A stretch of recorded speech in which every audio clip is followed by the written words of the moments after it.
Assalamualaikum warahmatullahi wabarakatuh. Perkenalkan, nama saya Lalus Diwali. Kali ini saya akan menjelaskan manajemen risiko. Identifikasi sumber risiko. Banyak sekali kejadian yang bisa merugikan kita. Jika Anda seorang pengusaha, identifikasi kejadian atau sumber risiko tersebut sangatlah diterapkan dalam sebuah perusahaan.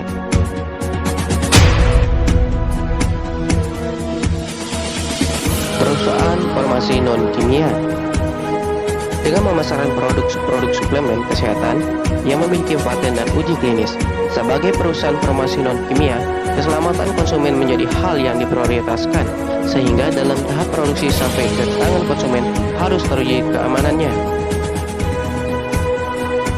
Dalam memasarkan produknya, perusahaan ini menggunakan direct selling sehingga distribusinya dapat mengambil keuntungan dan mempercepat pemasaran. Adapun sumber risiko yang mungkin terjadi pada perusahaan itu, penyebabnya terjadinya produk palsu, yaitu ketidaktahuan konsumennya tentang cara pemesanan produk ke distributor resmi, sehingga konsumen yang memesan via online e-commerce memiliki risiko pendapatan produk palsu.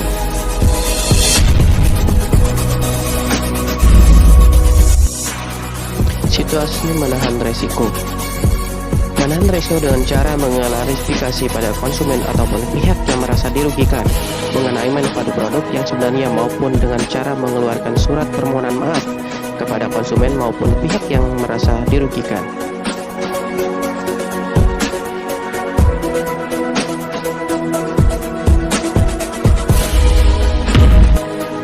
Munculnya risiko. Risiko merupakan ketidakpastian yang pentingnya dan berdampak pada pencapaian tujuan. Risiko muncul karena adanya masalah-masalah maupun hambatan-hambatan dalam mencapai tujuan.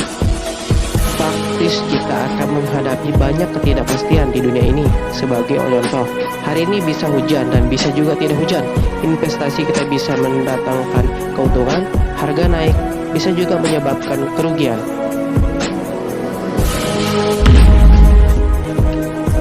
Tipe risiko. Risiko bisa dikelompokkan ke dalam risiko murni dan risiko spekulatif dengan penjelasan sebagai berikut.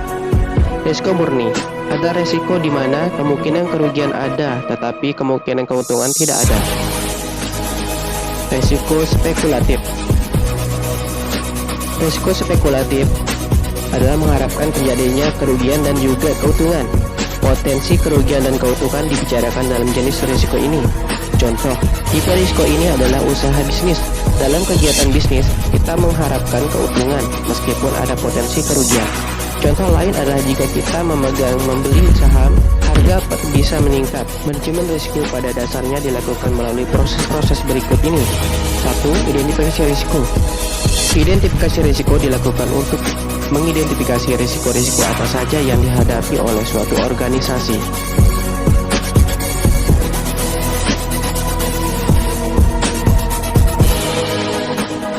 Pengelolaan risiko. Setelah analisis dan evaluasi risiko, langkah berikutnya adalah mengelola risiko. Risiko harus dikelola. Jika organisasi gagal mengelola risiko, maka konsekuensi yang diterima bisa cukup serius. Misal kerugian yang besar. Risiko bisa dikelola dengan berbagai cara yang bisa cukup serius. Manajemen risiko penting dipelajari karena banyak contoh kerugian yang dialami oleh organisasi karena kegagalannya mengelola risiko. Bahkan beberapa organisasi mengalami kerugian yang signifikan, bahkan kebangkrutan karena organisasi tersebut gagal mengelola risiko.